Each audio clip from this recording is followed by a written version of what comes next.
Hare Krishna, Krishna Krishna, Hare Hare, Hare Rama, Hare Rama, Hare Rama.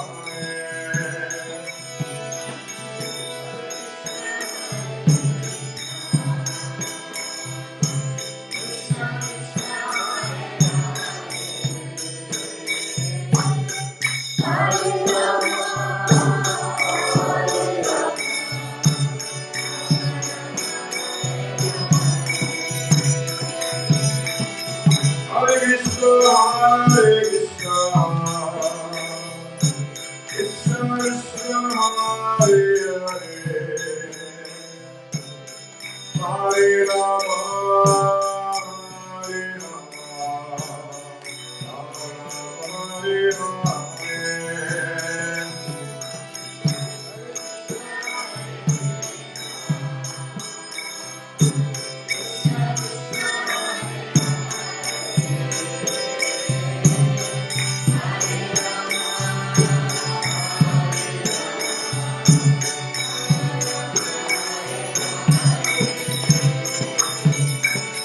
Hare Krishna, Hare Krishna,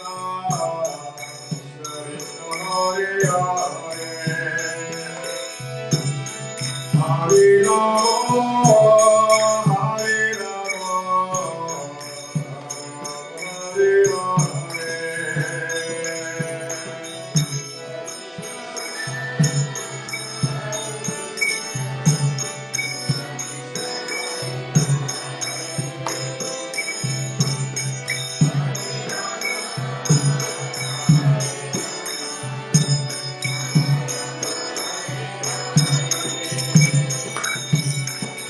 Hare Krishna, Hare Krishna,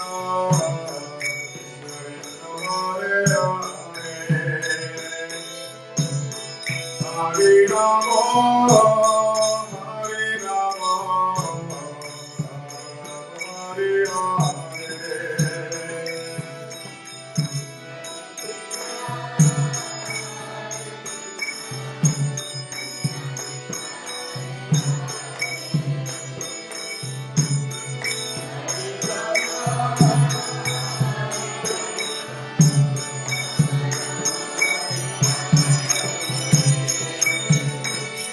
Hare Krishna, Hare Krishna,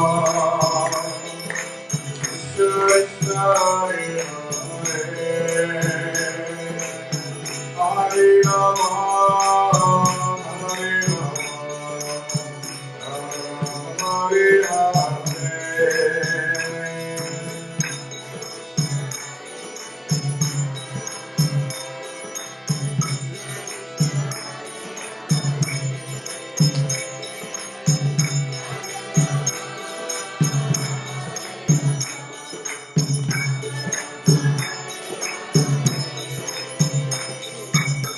Hare Krishna, Hare Krishna, Krishna Hare Hare, Hare Rama, Hare Rama,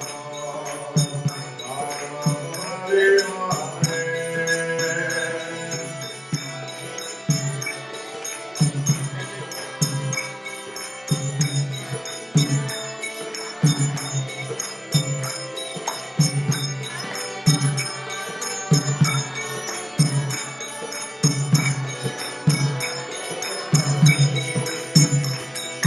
Hare Krishna, Hare Krishna,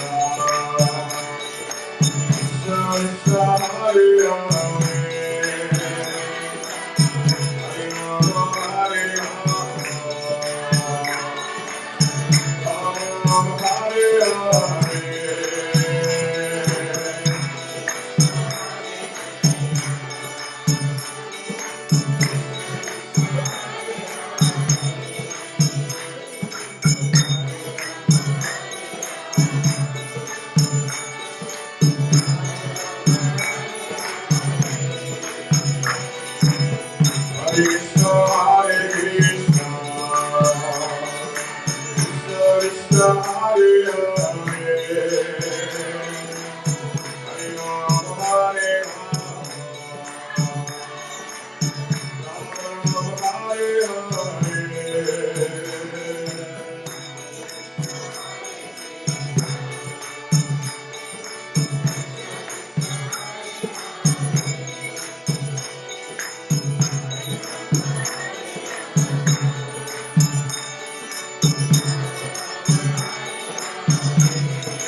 Vishnupad Paramahansa Parnavrajacharya Tadasri Samad, His Divine Grace, A.C. Bhaktivedanta Swami, Srila Prabhupada Ki, ISKCON's founder Acharya Srila Prabhupada Ki, Shri Shri Nitai Gaura Hare Ki, Shri Shri Nitai Sachi Sutta Ki, Shri Giri Govardhan Ki, Shri Prabhupada Lilamrita Ki, Gaur Premanande, all glories to the assembled devotees, all glories to the assembled devotees, all glories to the assembled devotees, all glories to Sri Guru and Sri Gauranga. Bhakti Chaitanya Swami Maharaj Ki. All glories to Srila Prabhupada.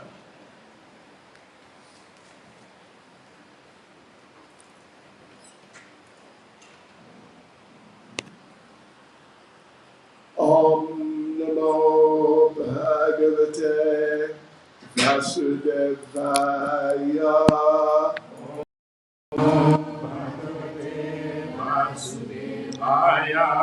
Om Namo Bhagavate Vasudevaya.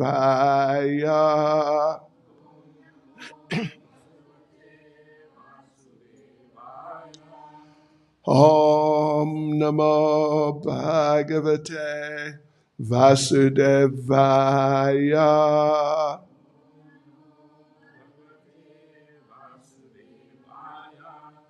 Devotees, Hare Krishna. Welcome to our second session of our Srila Prabhupada Lilamrita seminar. So we started last night with the first chapter and we got about maybe 3/4 of the way through it actually. It was quite good. And we're going to continue now. Most of you were here last night, I recall. Maybe not exactly all, but pretty close. So you would know where we were up to. We finished last night that It was discussing about Srila Prabhupada's relationship with Srila Bhaktisiddhanta Saraswati Thakur, his spiritual master. And Prabhupada, if you remember, said that he got some association with Srila Bhaktisiddhanta. Not a lot, actually. Prabhupada actually said maybe around 10 times he was in his presence. It's not much, is it?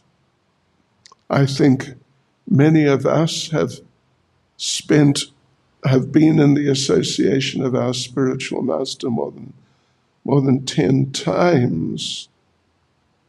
So, but anyway, they associated together, and Srila Bhaktisiddhanta was always very kind to Srila Prabhupada.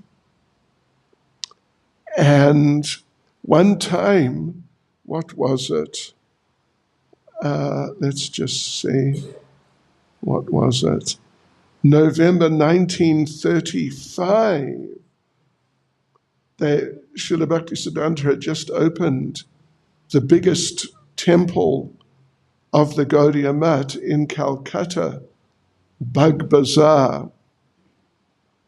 But some of the senior devotees had been fighting over who would get which room. Yes, not very good, actually. And Srila Bhaktisiddhanta really didn't appreciate it. So he and Srila Prabhupada, Abai Prabhu, were walking on the banks of Radha Kund, and Srila Bhaktisiddhanta said to him, Agun Jwalbe. I don't know, probably none of us understand much Bengali. Do you understand? A little bit? Means there will be fire in the Gaudiya Math, in the organization, because there was too much selfishness and trying to, well, selfishness like self-interest. What will be good for me, just in material terms, like what room shall I stay in, and so on. And Srila Bhaktisiddhanta was very, very upset. And so he said, Ama icha chila kichu bai karan. What does that mean? I had a desire to print some books. If you ever get money, print books. So, standing by Radhakund and beholding his spiritual master, Abai felt the words deeply into his own life. If you ever get money, print books. So anyway, unfortunately, Srila Bhaktisiddhanta passed away. January the 1st, 1937, he was at that time, 64 or 63? 63, 64. Not old. We're older than that, aren't we? Yes. I'm a lot older than that. And who else? Anyway, you'll get there someday. Yes, he was not old, but Srila Prabhupada said he left this world prematurely. Srila Bhaktisiddhanta left this world prematurely out of frustration. Yes, okay, so we finished off there last night. Srila Bhaktisiddhanta passed away January the 1st, 1937. And now we're going to go on to the 5th chapter, which is titled The War.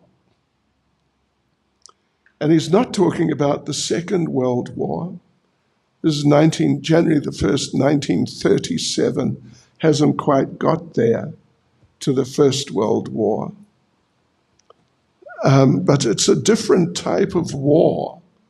So we'll continue on today from that point. First of all, let me read some prayers. Nama Om Vishnu Padaya Krishna Prestaya Bhutale Shrimati Bhaktivedanta Swaminiti Namane Namaste Saraswati Deve Gauravani Pracharane Nirvishesha Shunyavadi Pastyatya Dejatarane Sri Krishna Chaitanya Prabhu Nityananda Sri Advaita Gadadha Shivas Adi Gaura Bhakta Vrinda Hare Krishna, Krishna Krishna, Hare Hare, Hare Rama, Rama Rama, Hare Hare. Vanchakalpatarubhyascha kripa sindhubhya eva cha patitanam pavanebhyo vaishnavebhyo namo namaha.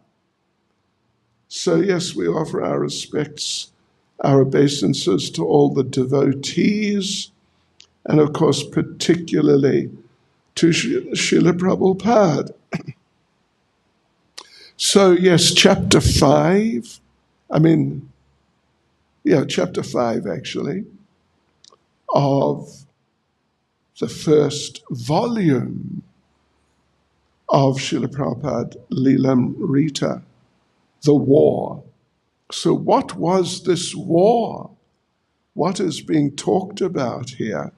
The war. This is, of course, we must bear in mind, this is just immediately after the passing away of Srila Bhaktisiddhanta Saraswati. So what was the war?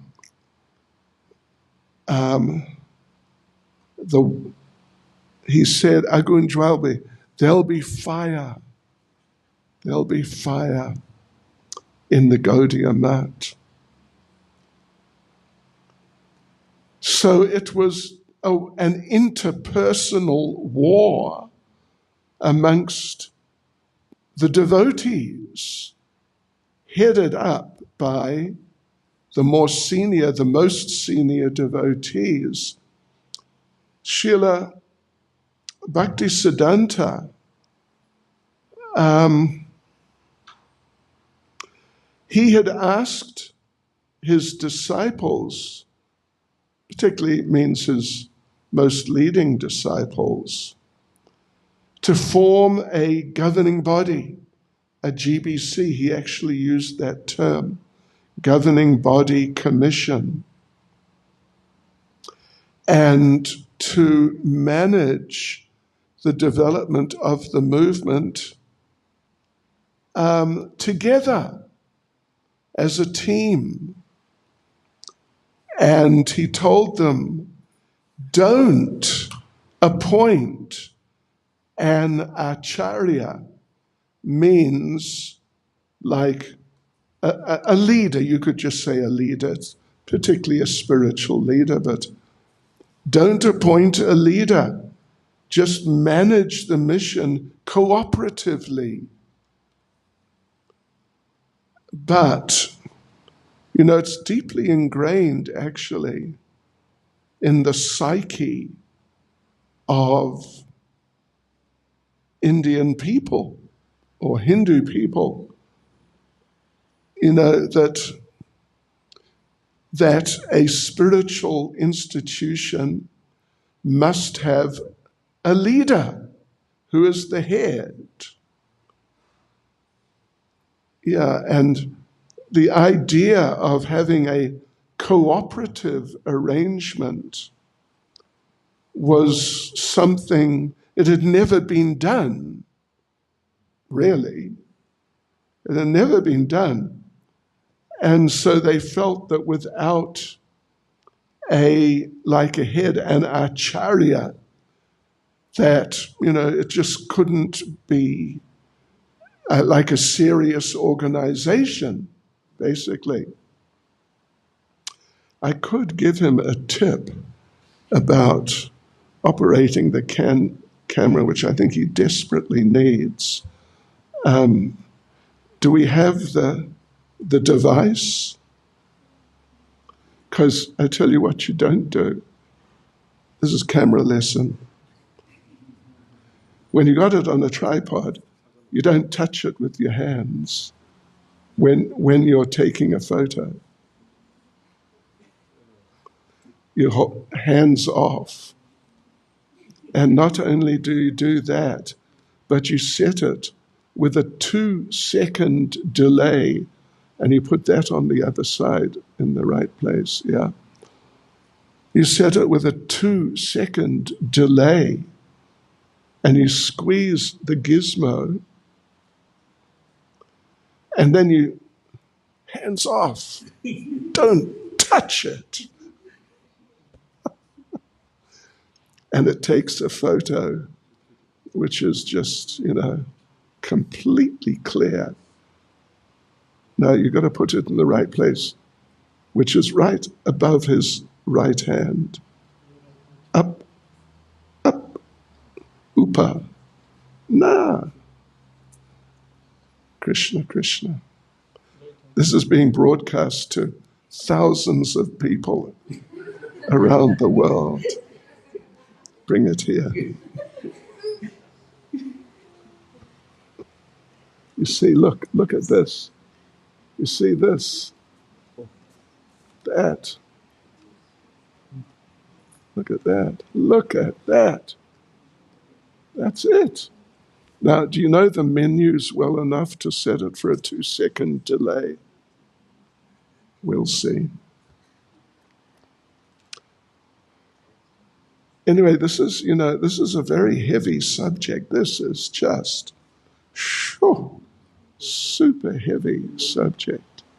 Set it for a 2-second delay. 2 second. Malum hai? Ha. And yeah. And the icon, which looks like a camera. And you go in there. Tik hai. Nahi. I don't believe it. What's going on? Menu, I went on the menu. So focus lever setting, edit, quick menu. We'll have to, I don't know. No, so that's completely wrong. I don't touch it. Oops. See, camera.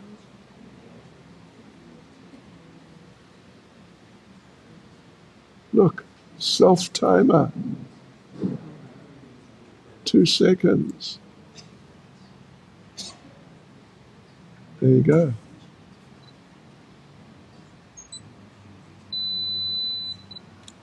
There you go. Excuse me. I'm sorry.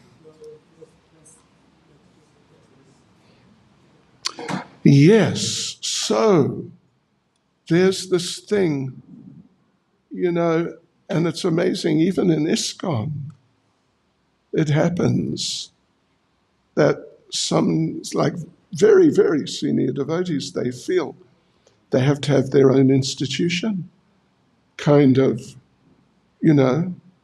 separate from ISKCON, but within ISKCON, but see, you don't touch it, right? Yeah. Hare Krishna. Don't touch it. Unless you're positioning everything.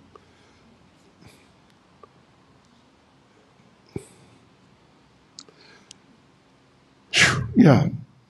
So Srila Bhaktisiddhanta told them that form a governing body, form a GBC, and manage the institution cooperatively. But they couldn't do it because it's so deeply ingrained in the psyche that there must be a leader. Yeah. So within weeks of the passing of Srila Bhaktisiddhanta, they had already appointed an acharya. Yeah, within weeks. And, he was like a popular devotee, and what would you say, like a sort of charismatic devotee, kind of a bit flamboyant, and devotees were impressed with him. And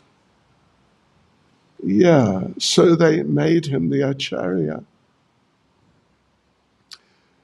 And there was another group who didn't want to have an acharya, but they wanted to try to make a cooperative arrangement, but they were in the minority. So the acharya group and this so-called acharya, within weeks of the passing of Srila Bhaktisiddhanta, they had established this, and that was how it was working. That was already unfortunate.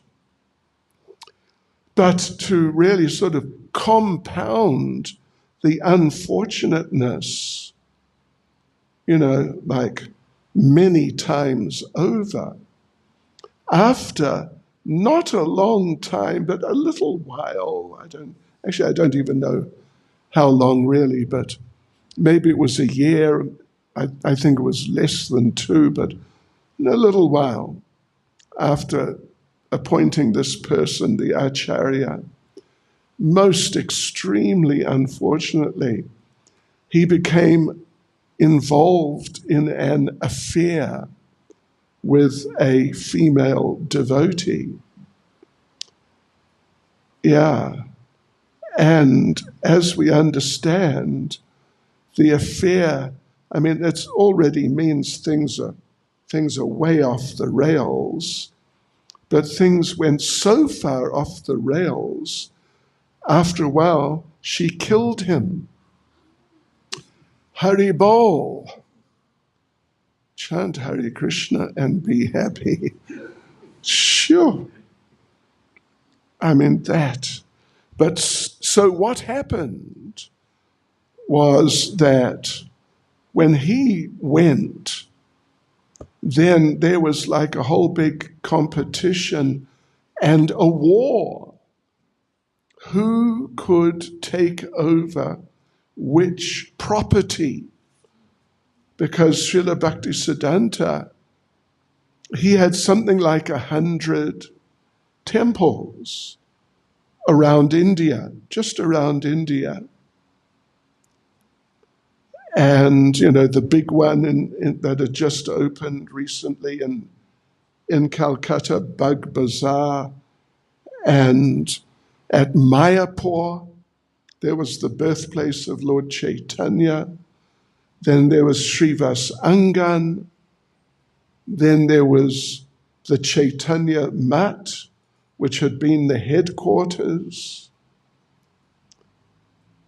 And there was Murari Gupta's place just near the Chaitanya Mat. So all these temples were there. Then there was the Rudra Dweep, Gaudiya Mat, which the sort of claim to fame of which was that on the altar there, they had the deity of Lord Chaitanya, who Srila Bhaktisiddhanta chanted, not his whole 1 billion names of the Lord for 9 years, but like 4 or 5 years he chanted in front of that deity. of Lord Chaitanya, and that deity is still there in the Rudradweep Gaudiya Math temple, which is, it's quite nice. It's kind of in the middle of nowhere in Mayapur, but it's nice. And there are other places, the birthplace of Vrindavan Das Thakur, which is in the Navadweep area. Then over in Navadweep itself, there were a couple of temples at pastime places of Lord Chaitanya. Down in Madras, Chennai, there was a temple. In Bombay, there was a temple. In Delhi, there was some temple, something, and altogether there's about 100, but all within India at that time. Of course, India at that time included what is now Bangladesh. So there was a temple in Dhaka, the capital of Bangladesh, and anyway, just there was quite a number of temples around here and there, around India, which also included what is now Pakistan, and maybe Nepal, probably. Anyway, I don't know about Nepal. Maybe not Nepal. Yeah, so India, was a lot bigger, quite a bit bigger than it is now. I don't know about Burma. I think there was something in Burma, etc. So there's this whole competition. Who's going to get what place? And this one devotee or person, let us say, who was a very clever manager and like a wheeler dealer, disciple of Srila Bhaktisiddhanta. While Srila Bhaktisiddhanta was still living, he took money from the Gaudiya Math and put his two sons through university, and they both got law degrees because he knew Srila Bhaktisiddhanta is going to pass away sometime, and at that time we want to get in and take over as much as we can by legal means. And when Prabhupada, I remember when the Chaitanya Charitamrita started coming out, means like, what does it mean, 74, 75, in the first volume, anyway, one of the first volumes, Prabhupada, where there's the chapter, The Glories of Advaita Acharya. There's two chapters about Advaita Acharya. One is the followers of Advaita Acharya. The other is the glories of. And Srila Prabhupada, I'm going to read a bit in a moment, comment which Prabhupada makes there, and it's the Adi Leela chapter 12 about the disintegration or just the defragmentation of the Gaudiya Math. And Prabhupada there says, this is like 1974, 1975, something like that. And Prabhupada talks about how the legal struggle to take over different properties and actually get legal ownership. Prabhupada said there, you can read it, it is still going on today. Means in 1974 or 5, and that's basically 40 years later. So it was, what a scene and a half. It was amazing. And there was some violence between different groups.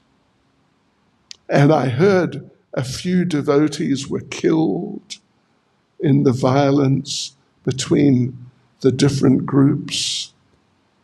I mean, therefore, it's called the war, this chapter, because it was really like a war.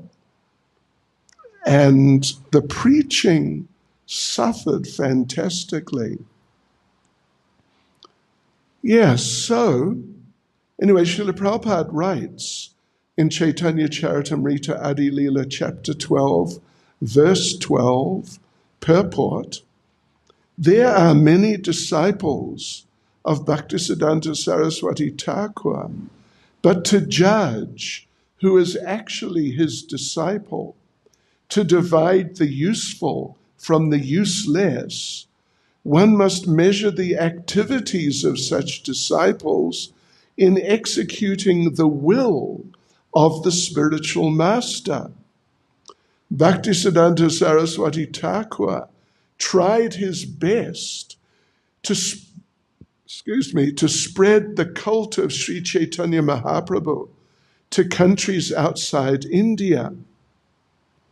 When he was present, he patronized the disciples to go outside India to preach the cult of Sri Chaitanya Mahaprabhu. But they were unsuccessful because within their minds, they were not actually serious about preaching his cult in foreign countries. They simply wanted to take credit for having gone to foreign lands and utilize this recognition in India by advertising themselves as repatriated preachers.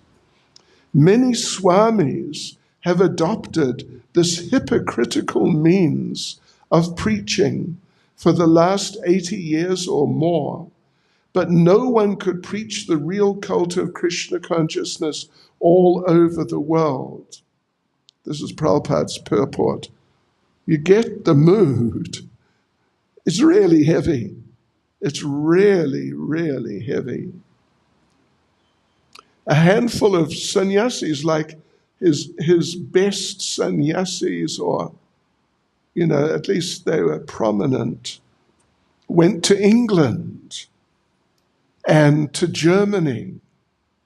In Germany, they were there for like 5 or 6 years. They actually couldn't do anything. In England, they did a little. They established a center, and one lady, a Mrs. Botel, was initiated by Srila Bhaktisiddhanta. But when our devotees, ISKCON devotees, just when I was already living, I just moved into the temple some weeks before, these devotees came, temple residents, they came back one afternoon and said, we went to that place where Mrs. Botel lives, and on the door or at the front, there's this little plaque, something, Gaudiya Mat something, or Gaudiya something. So we knocked on the door. She wouldn't open the door. And we told her, we're from ISKCON and we'd just like to visit you and meet you because you're a disciple of Srila Bhaktisiddhanta. And she wouldn't let them in because she said, you must bring a letter of invitation from their headquarters, sort of recommending that, these people are all right, you can let them in. So I remember the devotees coming back that afternoon and they were not impressed. That was the Gaudiya Mat, the entire Gaudiya Mat outside of India. Yes, so, there's a few purports there in Chaitanya Charitamrita Adi Leela, chapter 12. There's a few there. That was just an excerpt from one. But in another purport, Prabhupada talks about how Here he says he asked them to go outside India to preach, but they couldn't do it. They were unsuccessful because in their minds they weren't serious about preaching in foreign countries. In another, maybe part of the same purport, or maybe it's another purport in that chapter 12, Prabhupada says that Srila Bhaktisiddhanta asked them to establish a governing body, but they didn't do it. And anyway, read through that sometime. We haven't really got time to read through the whole thing. So, yeah. So there was a war, and it was literally a war. I remember I first went to Puri, 1979, and there is Srila Bhaktisiddhanta's birthplace. At the time, there was a temple in the back and the house in the front, like on the road, the main road, where the Rath Yatra procession goes. And we went in to have a look, and there was a prominent sign as we walked in. This is not an ISKCON temple.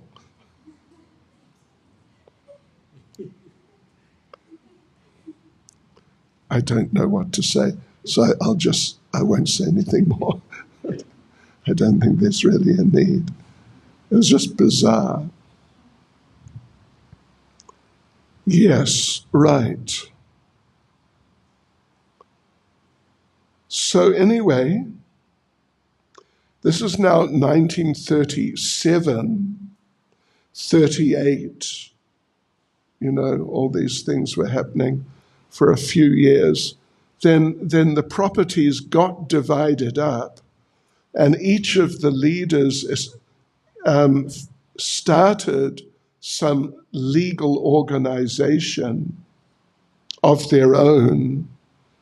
And I don't even know how many there are, but there's maybe 10 or 12 or something like that. Chaitanya Math, Devananda Gaudiya Math, and Sri Chaitanya Gaudiya Math, and all these different legal entities. And they're just separate. And they really are. And sometimes, what happens, and it still happens, is that someone, young man generally, comes to one of the temples, moves in, and gets initiated, usually quite quickly, but then gets into some sort of dispute with the leadership of that temple. So what he does then is he leaves and goes and joins another one of them and gets reinitiated in that other one. And sometimes they get upset with the people in that one, the second one, and they go to a third one and get reinitiated there. So therefore you find in Gaudiya Math circles, the idea of being reinitiated is, it's sort of like pretty normal. It's not like a big thing, although it is a big thing. I mean, normally it can only happen actually if the spiritual master falls down, which of course is rare, although unfortunately it sometimes happens, to actually give up the initiation you received and be initiated completely, like from the word go, by someone else. But in Gaudiya Math circles, it's not unusual at all that they sort of move around.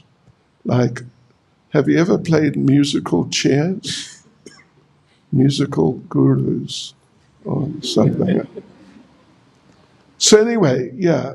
things settled down after a few years on the surface, although legal cases kept going at least till the mid-70s, means 40 years later, things move slowly in the Indian legal system, the courts and everything. And sometimes it's like that. So anyway, Srila Prabhupada, he just decided he would just preach as much as he could himself. He didn't establish ISKCON yet, but he just preached and associated with those who he appreciated and those who got on with him. But in 1944, Srila Prabhupada started Back to Godhead magazine. But the thing, and he started Back to Godhead. But the war was just starting. The Second World War was just now starting. And he produced a few editions, but just a few, and then the war started, and then everything was rationed. Food was rationed, clothing was rationed, and paper was rationed. So it was extremely difficult for him to get paper to print Back to Godhead. And Prabhupada intended printing Bhagavad Gita.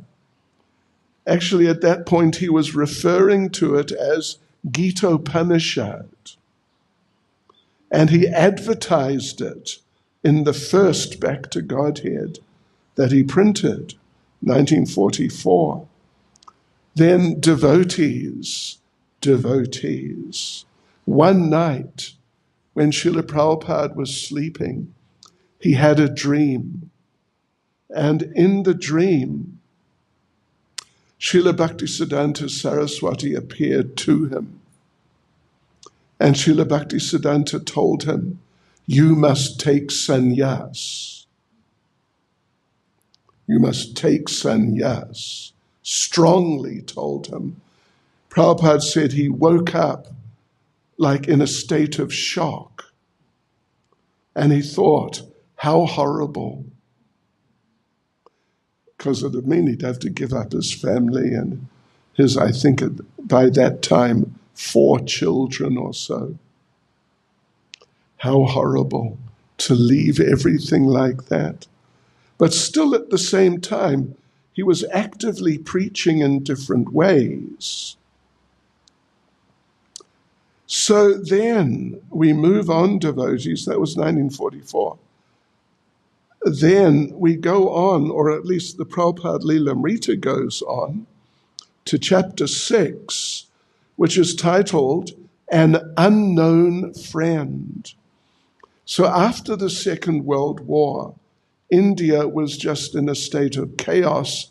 The whole world was practically real chaos.